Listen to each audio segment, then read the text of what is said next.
Okay, so today I thought what we would do is I would open up a song that I've completed somewhat recently. The song is out, and we'll discuss that in a minute.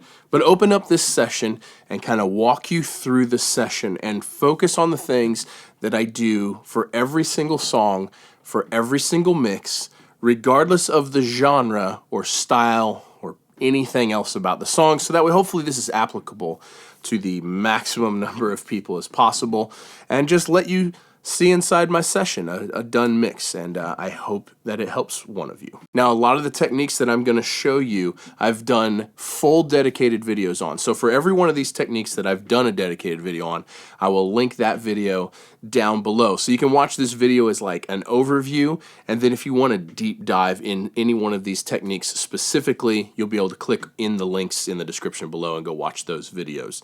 I'm also going to be showing a lot of plugins and a lot of hardware in this, and I'll put links to every single thing that I use in the description below as well. Those links go to Sweetwater. Sweetwater is sponsoring this video, so thank you guys for using those links anytime you need to purchase any piece of musical gear. And thank you, Sweetwater, for sponsoring this video. So anytime you guys need any piece of musical gear at all, jump on any one of my videos, click on any one of the links in the description below. Once you're on the site, you can purchase anything that you need, and it goes a long ways to help support me and help me keep making videos just like this. So thank you guys for using those links. I really appreciate it. Thank you, Sweetwater, for sponsoring this video. Let's jump into Pro Tools. Okay, so this is a song that I mixed for an artist by the name of Schmitty.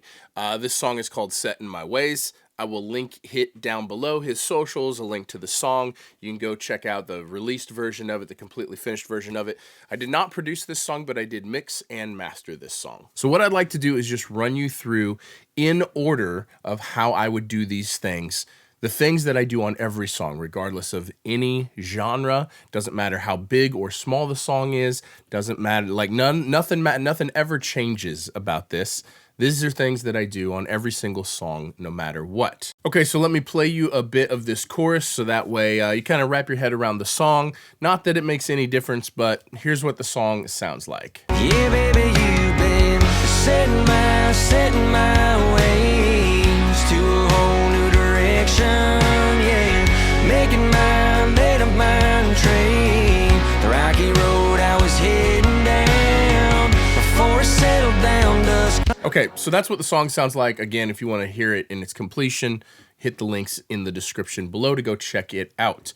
Now, when I'm mixing a song, especially a song that I didn't track, but really, regardless of whether or not I produced it, I'm still a big fan of the top-down mixing. So usually a song has a particular character to it. Usually the entire song is either a little warm, or maybe it's a little harsh, or maybe it's a little muddy, or maybe it's too thin. There's almost always an overarching character that is kind of baked into the entire song.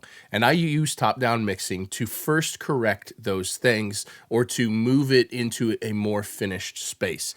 So top-down mixing, for those of you that don't know, now I've done a ton of videos on all of this stuff individually, and I'll link all those videos down below as well. So when you're done watching this one, if you want to see more in-depth versions of these concepts, there's videos on every single one of these. So, okay, so the first thing I do is I put an EQ on. I've been a really big fan of the SPL PQ in a bunch of recent stuff, kind of in the hunt for a hardware version, but this is the first insert slot on my mix bus. Now, this is, you can see that I was pretty aggressive with this, moving this into a good place. This song had kind of a scooped mid-range to begin with, and I wanted to get around that right out of the gate. So you can see I did 860 hertz here. I did 6 dB of 860 hertz with a very wide curve. I did 1 dB of 1800 hertz with a very wide curve, and then I did 1 dB of 24K.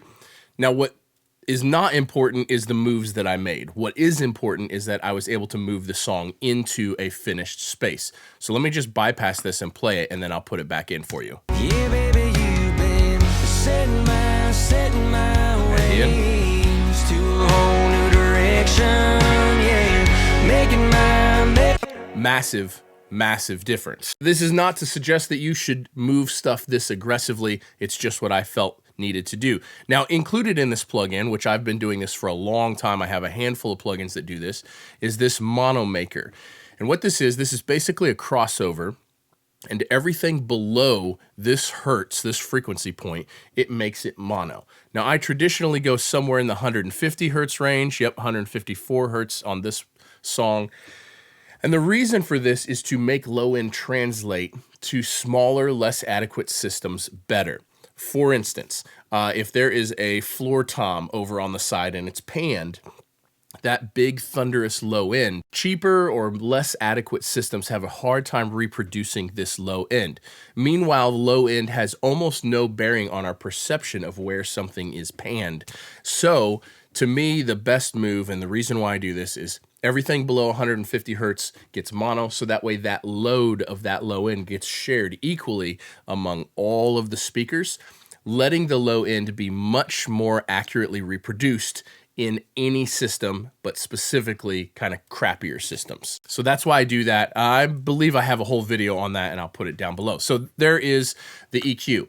Next, it comes out to my hardware chain. Now, you don't have to run hardware, but it comes out to my pair of Signature preamps, and then from there, it goes to the Serpent SB4001, and then from there, it goes to the SPL Big, and then from there, it goes to the Rupert Neve Designs MBT. After the Rupert Neve Designs MBT, on this particular song, and for the last couple songs, I've been using the SPL Vitalizer Mark III. It is pretty substantial, the difference that it makes. There will be a whole video coming on it very soon. And basically what I'm looking is just overall sonic shaping. Now, I would do the same thing with plugins if I didn't have any hardware. My Signature preamps provide size, saturation, a little bit more impact, makes everything a little bit bigger. And I would just use a saturation plugin to mimic that if I was in the box. Next goes to the Serpent SB4001 SSL style bus compressor. Pretty straightforward. There's not really, the settings do change on it from song to song, but I would just use any sort of SSL style plugin if I was in the plugin world. On from that is the SPL Big, which is a stereo widener. There's quite a few plugins that are stereo wideners. The SPL Big is still currently my very favorite stereo widening unit. However, if you only had plugins, there's any number of plugins that do stereo widening, and they all work fine. On from that would be the Rupert Neve Designs MBT. Now, there is quite a significant amount happening in this MBT. There's a high pass, there's a high and low EQ. There is, let's see, I've got the compressor going in parallel with the blend at like 10%. There is a little bit of width happening as well. And then the Super Silk, which is the overall saturation, the blue and the red silk in the MBT. Let me just bypass this whole thing for you so that way you can hear how big of a difference the MBT makes. Actually, let's just bypass the whole mix bus chain. So here is without. Yeah, baby, you've been setting my ways to a whole new direction. Yeah, making my made up mind train, the rocky road I was heading down. Now that, to me, for my ears, that basically takes the song from completely rough and unfinished to finished. Now, obviously, the whole mix is already put together, so of course. But if we take the mix, the hardware mix bus off, and there's nothing happening in this one. I was just looking to see what all changes were being made. If we bypass the mix bus EQ and my entire hardware chain, here's what happens. Yeah, baby, you've been setting my ways to a whole new direction. Yeah, making my made up mind train, the rocky road I was heading down. Now, yes, there is a volume difference there. I don't care. If you care, level match the stuff yourself. I don't. I know exactly what I'm going after. I know what each stage does, and there is a level difference, but there's also a lot of compression and dynamic range reduction happening there, especially with the different saturation. The saturation tools, my Signature Pre's, saturation in the MBT, these make the song significantly louder without raising the peak volume, and I covered that pretty in depth on my Signature preamp video, and I'll link that video down below as to why I do that and why I think it's a good thing. So that's my mix bus. Every song, every genre, no matter what. Next over would be drums. If there are acoustic or real drums, even if they're programmed, but they're supposed to be realistic. We're talking not 808s and electronic snares here. If it's a real drum kit or a real style drum kit, the next thing that I always do is I do 2 drum buses. These are parallel drum buses. And how I do this is I take all of these drum tracks, and you can see that they are all output bus 1 and 2 up here, except for the rooms. I don't ever put the room tracks, the room microphones in this bus. Those go straight to the mix bus. But the overheads, all the close shells, the kick, the snare, the toms, all of that stuff, they always go to a parallel drum bus. So output bus 1 and 2, and then I just have 2 auxes here that are just input bus 1 and 2. Now the reason why I do this is because I use parallel compression on every drum kit no matter what. So in this case, you can see that I also have the SPL PQ here doing some EQ on my drum bus. So I will set this routing up with my parallel drum bus, and then I will immediately EQ the drum buses. Is it a little dull? Does it need some more snap? Is it a little muddy? Now my mix bus is already set up, but what additional things can I do on my drum bus to just try to get the drums closer to the finish line before I start doing individual things to them? So on this particular drum kit, you can see I've got 3.5 dB of 1K, I've got 2.5 dB of 2100, and that is it. I have a little bit of saturation going on here from the built-in total harmonic distortion thing on the SPL. I copy this, so both of these are perfectly identical. And so that's on both of the parallel drum buses. Then goes in my hardware drum bus compressor, which for the past maybe year and a half now has been the Audioscape 260 VU. It is hands down my favorite thing. If I was not using this hardware, I would probably be using, either an SSL style or really just anything. It's really all about the vibe. Some compressors are softer and more gooier. Some compressors are faster and tighter and smackier. You could use the Empirical Labs Arouser plugin here. For the longest time, my drum bus compressor hardware was my TubeTech LCA2B.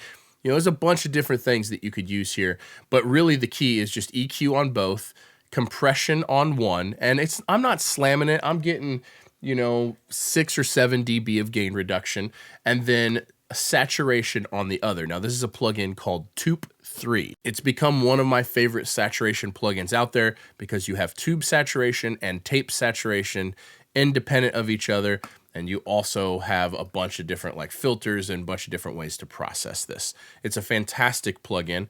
And then if I'm not using Toop 3, I'm usually using Black Box, which I've been using for a very, very long time. It's one of my all-time favorite saturation plugins. So compression on one drum bus, saturation on the other drum bus, and I'm not hitting the saturation very hard, just enough to make things a little bit bigger. Now, these next couple are going to be focused on drums because this is the order in which I do things. Mix bus, drums. And so we'll get onto the vocals and guitars and all of that stuff in a bit, keys and whatnot. So the very next thing that I always do is I always duplicate the snare drum here, and I set up trigger. This is Steven Slate Trigger 2, and depending on if I have samples from the session, I will usually have the drummer play like one shots at the end of the song, so I have the actual drum from that session, and I will make a sample out of that drum for every single song. In this case, I'm just mixing the song. I didn't have that, so I just chose one of my own snare samples that I made from a previous song, and then that goes on the snare duplicate here. And then we've got some EQ because I like boosting some top end on the snare trigger, I should say, because the trigger, we can get a lot more crack out of the trigger and not influence the amount of cymbal and hi-hat bleed coming through the actual snare drum. So that's why I tend to boost some top end on the trigger. But then here's the important part that I do on every single song no matter what. I use this snare trigger to trigger my snare reverb. So you can see here on my trigger, there's trigger 2 and then that EQ, and then I'm sending to bus 1 and 2, or bus 3 and 4. And then I have an aux here, input bus 3 and 4, and this goes out to my drum buses, but this is my reverb. Now, the thing that this does for me is this allows me to do whatever I want with the sound of my snare reverb without having the bleed from the rest of the kit in my snare reverb. This is one of the things that I do on every song, every genre, no matter what. Even if it's a super organic sounding song that I don't want to use a snare sample on, I will still create the snare sample just for the reverb, and I just won't put the sample in the mix. The sample is only triggering the reverb. And so let's see here. Let's solo some drums so that way you can hear what this sounds like.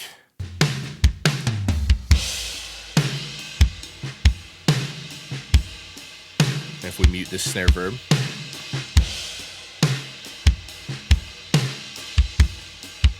And if we mute the snare sample.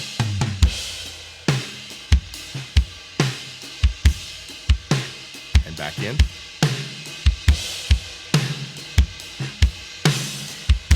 So I do that technique on every single song, no matter what. Again, I will blend this snare sample if the song needs real aggressive drums. It's more snare sample.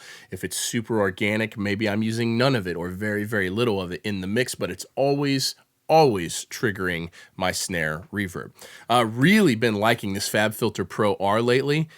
The Pro R2. I'm really blown away with this reverb, and it has instantly become my go-to just general reverb for just about everything. I have some more character reverbs that we'll talk about in a minute, but as a general reverb, this is the most flexible, versatile, great sounding reverb right from presets that I have used maybe ever.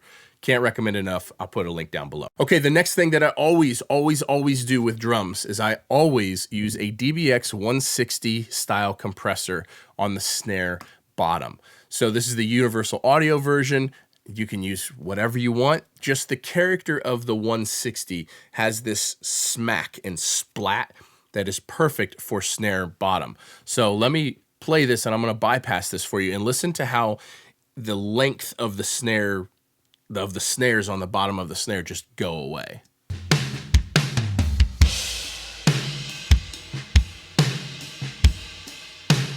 And back in.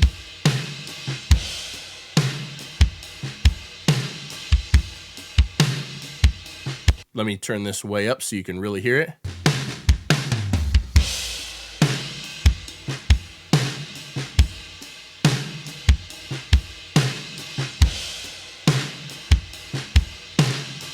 It just has this splat thing that I find really, really pleasing. That goes on the snare bottom for every song, no matter the genre. So the last thing that I do on every drum kit, no matter what, there's a lot of other things that I do on some drum kits and not on others, but we're focusing on the stuff I do on every drum kit, is black box saturation on the kick drum and the snare drum. So these are just about stock settings. I'm pulling the pentode down and the triode up, but let me bypass these off of the kick and the snare and then let you take a listen to it. Here we go. Yeah, baby, you've been setting my way. Let's solo these drums. Here we go.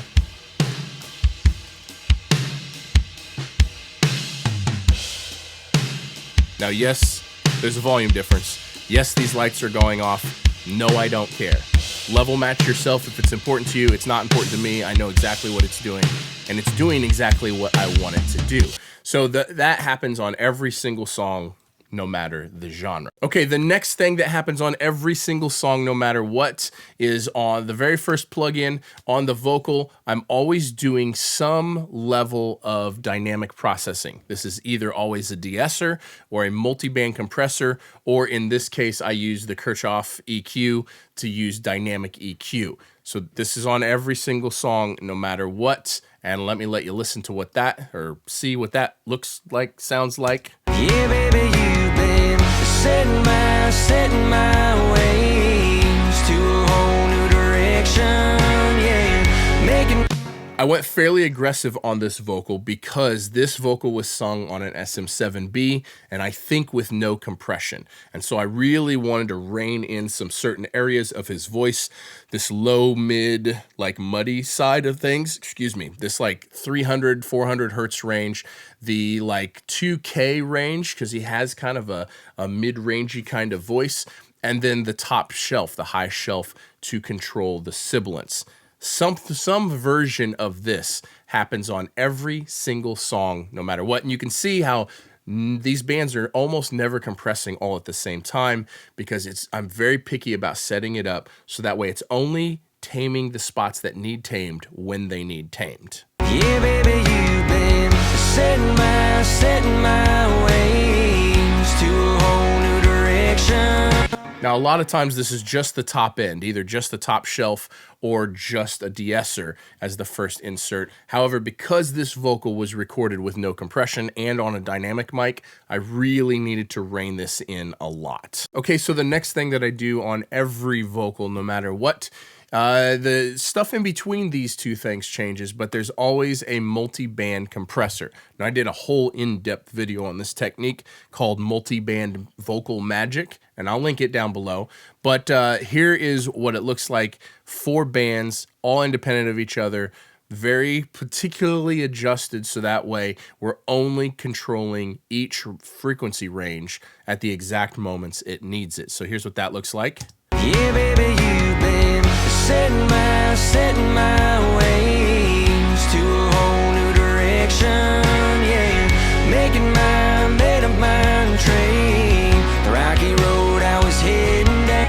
So that's what that looks like on this particular vocal. Now, the next thing that I do on every single song is I lay out a few auxes. I listen to the song and I decide in my head, I don't experiment, and I've discussed on this before, I do very little experimentation. I listen to the song and in my head, I decide what sort of effects I think the song needs. And then I just execute those things. Now, there is nearly always at least one delay and at least one reverb, but there are sometimes multiple delays and reverbs depending on what I want the song, what I want to accomplish within this mix. Now, in this particular song, we've got a slap delay here. So we're just going Valhalla delay on 164 milliseconds. It's just what sounded good to me. And then we are running for our character reverb. We're running the Audioscape, the 305, the plug-in version, which is a version I have the hardware of this, and it is absolutely stunning. Unfortunately, here in my B room, I have pretty limited hardware rack space, but the plug-in is so good. I'll link all these down below. So that's my character reverb. Again, we went with the FabFilter Pro R2 for my main reverb here, and then another Valhalla delay. This is in the tape setting for my general delay. Now, again, these can kind of change on a song-by-song basis, but there's always some version of this happening. Now, another thing that I do on every single drum kit, no matter what, is I write volume automation on the toms. And I've done this in several videos before, and I'll try to link some of those below. But I basically am controlling the bleed of the tom microphones with these volume automations, and I want to make sure that I'm getting the volume up for the tom hit. I'm holding on to the resonance, however much resonance I can hold on to, and then I'm getting back down and out of the way before a cymbal hit. So you can see here, let's see here, let's make these a little bit bigger. You can see here that there's bleed from the snare drum right here. So my goal is to get the tom up, have as much resonance as I can, and the volume back down basically to where it was before the snare hits or before a cymbal hits.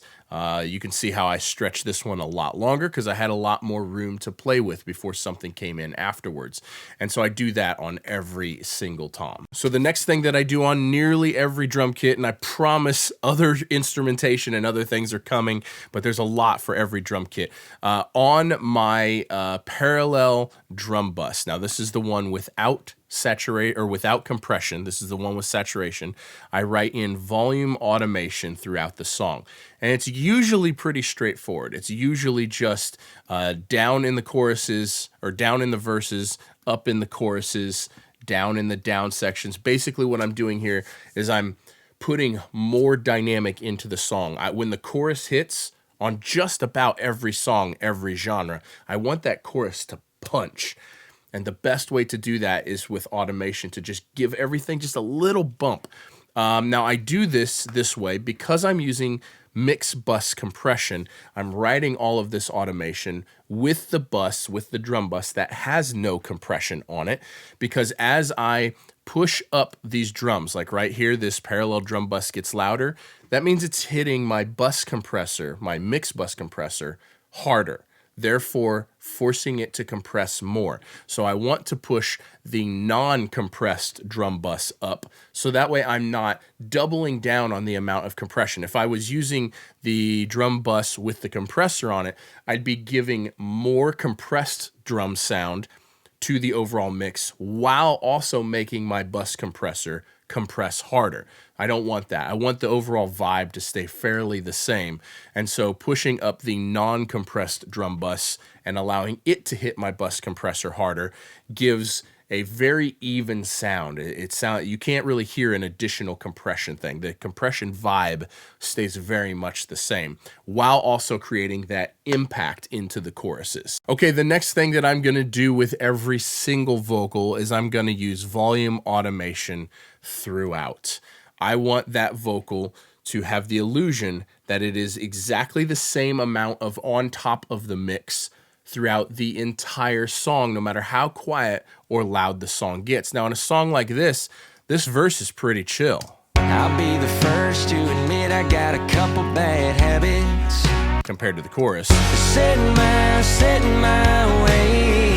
is quite a bit louder. And so what I do is I write volume automation, and this is where I usually use like my Oratones, or if you've seen my Magic is in the Mid-Range video, that EQ on the bus that kind of mimics the Oratones is a very good way to do this. I usually am using this setting turned down very, very low, and that helps me judge how I should automate this vocal to keep it the same amount of on top of the mix.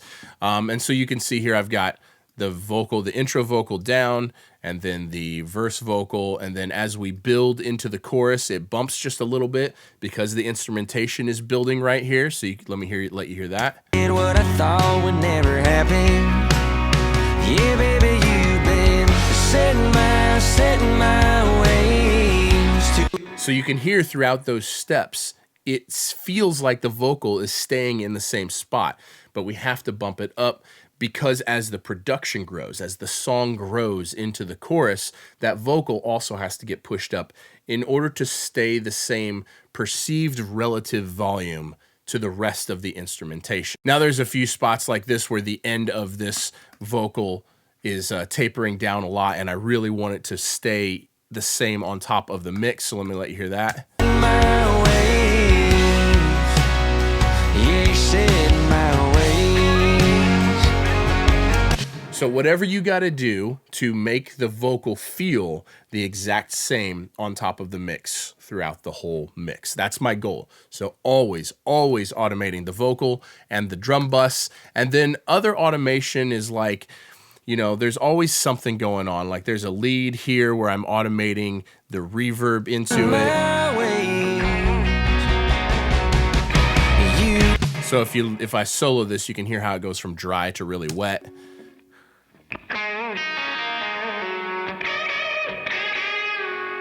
So that way that double stop bend really like blooms into the song. And then any sort of stuff like that, there's a lot of like subtle automation going on throughout the song. Just moments. Where does something have space to have a moment, and how do I help it have more of a moment? How do I help these little Easter egg things have more impact in the song? So there's usually volume automation there in that kind of stuff as well. I'm also always automating the volume of the bass guitar, usually to go right along with that drum bus. So this bass guitar is, that's down a little bit in the verses, up a little bit in the choruses. Not really a huge difference. A dB and a half is really all I do. But on the bass guitar, the other thing that I do on nearly every single song is I really like this plugin from Kit. Now this is their Blackbird. This is the Kit BBN105V2. This is a channel strip that is modeled after the Neve console in Blackbird Studio A. And when I flip these two switches and use the saturation, it's just heaven. In addition to some mid-range or upper mid-range and some high-end, this plugin is just, it's just so good. Let me let you hear it here.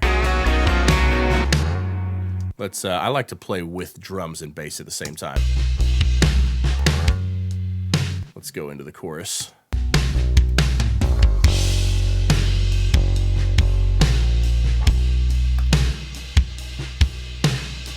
It just about goes away. But it's my favorite saturation for bass guitar to make it pop out of the mix. Now, I think the last thing that I do on tons and tons of instruments, and it is a little song dependent, it is a little track dependent, but I put some subtle saturation on just about everything. You can see how many instances of true iron there are here.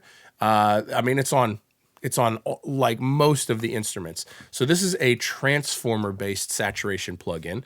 Excuse me.